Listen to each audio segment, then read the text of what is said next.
Nature a horreur du vide.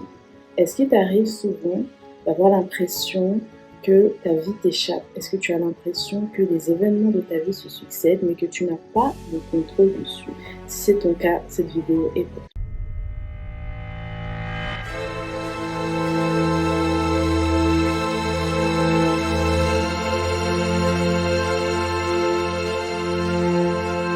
Bonjour à tous, je suis Émilie B, coach de vie, coach love, servante de Dieu et directrice artistique. Aujourd'hui, j'aimerais te parler d'un sujet qui est le problème de plusieurs. L'impression de ne pas réussir à atteindre ses objectifs, l'impression d'avoir une vie qui défile à 1000 à l'heure et puis finalement qui ne porte pas de fruits. La nature a horreur du vide. Est-ce que tu sais que lorsque tu ne te fixes pas d'objectifs précis, lorsque tu ne sais pas où tu vas finalement, tu ne vas nulle part? C'est ça le problème de la plupart d'entre nous. Nous disons, j'aimerais faire ceci, j'aimerais faire cela, et puis le temps passe, les années passent, et on a l'impression finalement que rien ne se produit dans nos vies. On a l'impression qu'on ne produit pas de fruits. Je vais vous raconter une histoire. J'ai assisté une fois à une scène où une sage-femme était en train d'expliquer qu'à la naissance d'un enfant, elle avait donné son nom à cet enfant, et elle avait expliqué que cet enfant allait avoir son caractère, que cet enfant allait porter son caractère. Et puis, je me suis posé des questions. J'ai vraiment médité là-dessus et je me suis rendu compte que lorsque l'on ne nomme pas les choses, lorsqu'on ne fixe pas des objectifs dans le temps, lorsqu'on ne décide pas que telle chose aura telle place, lorsqu'on ne met pas chaque chose à sa place, finalement, c'est la nature qui décide pour nous. Finalement, ce sont les autres qui décident pour nous. Certainement, les parents, avant que cet enfant vienne au monde, n'avaient pas décidé ou n'avaient pas reçu la révélation de l'identité de cet enfant. Et lorsque cet enfant est sorti, lorsque cet enfant est venu au monde, qu'est-ce qui s'est passé? C'est une autre personne qui a décidé de l'identité de cet enfant. Normalement, ça devrait être les parents, mais ils ne l'ont certainement pas fait et quelqu'un d'autre a pris leur place. C'est un peu ce qui se passe dans vos vies lorsque les événements de vos vies vous échappent. Il y a des personnes qui vont venir, qui vont commencer à prendre des décisions à votre place. Il y a des personnes qui vont s'imposer dans vos vies. Vous allez vous rendre compte que je suis amie avec une personne. C'est vrai que dès le départ, vous n'avez pas forcément eu envie d'être au contact de cette personne, mais elle a fini par s'imposer dans votre vie. Moi, ce sont des choses qui me sont arrivées à l'époque où je me réveille un matin et je me rends compte qu'il y a des personnes qui sont chez moi, qui viennent chez moi quand elles veulent. Quand elles arrivent chez moi, elles ouvrent le frigo, elles vont dans la salle de bain, elles utilisent mon maquillage, elles utilisent mes produits, elles font tout ce qu'elles ont à faire chez moi. Et je m'étais retrouvée dans une situation où je ne pouvais plus leur dire non. Je m'étais retrouvée dans une situation où je ne savais plus quoi faire pour reprendre le contrôle de ma vie. C'est ce qui arrive quand on n'a pas une vision claire. C'est ce qui arrive quand on ne sait pas où on va. C'est ce qui arrive quand on n'a pas une révélation de notre identité. Donc, est-ce que c'est ton cas? Dis-moi en commentaire, est-ce que tu te retrouves souvent dans des situations où tu perds le contrôle, tu ne sais pas où tu vas, tu ne sais plus qui tu es finalement?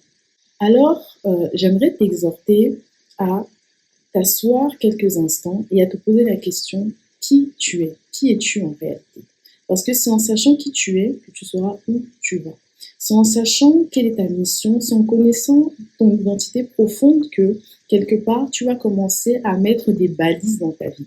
Tu vas commencer à prendre possession de ta vie. À ce moment-là, ton temps ne va plus t'échapper. Parce que quand tu sais où tu vas, finalement, tu fixes ce qu'on appelle dans ton temps des blocs-temps. Vous voyez, il y a une technique dans la productivité, dans la planification du temps, qui s'appelle des blocs-temps. Les blocs-temps, c'est lorsque tu décides, tu te dis, voilà, de telle heure à telle heure, je vais faire telle chose. De telle heure à telle heure, je vais faire telle chose. De telle heure à telle heure, je vais faire telle chose. Ça signifie pas que tu vas forcément respecter à la lettre ces blocs-temps, mais quelque part, c'est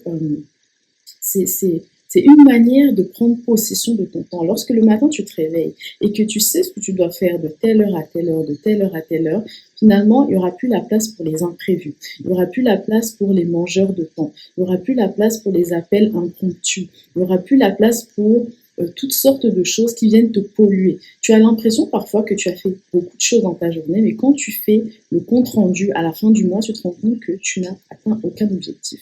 Tu as passé ton temps à gérer les priorités des autres. Tu as passé ton temps à gérer les urgences des autres. Ça aussi, c'est un énorme problème.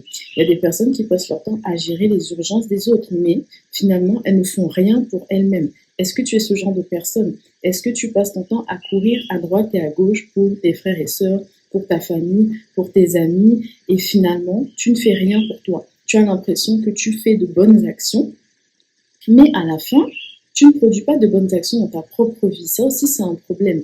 Parfois, on a le syndrome du sauveur.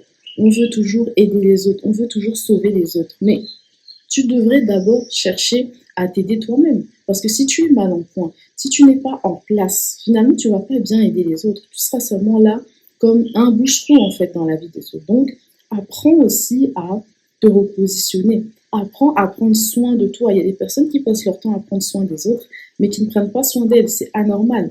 Tu dois apprendre à prendre soin de toi. Tu dois apprendre à prendre soin de ton temps. Tu dois apprendre à prendre soin de ta maison. Tu dois apprendre à prendre soin de ta famille. Toutes ces choses-là, elles sont importantes. Et c'est ces choses-là qui vont te permettre finalement d'être en place, de savoir où tu vas et d'être beaucoup plus efficace. Voilà, donc si cette vidéo t'a plu, je t'invite à liker, à commenter et à partager. De plus, si tu souhaites être accompagné dans la gestion de ton temps, si tu souhaites être une personne plus productive, je t'invite à cliquer sur le lien de mon site internet dans la barre de description. Tu trouveras ce qu'on appelle le coaching productivité. Book ton coaching avec moi. Et là, je t'apprendrai à gérer ton temps.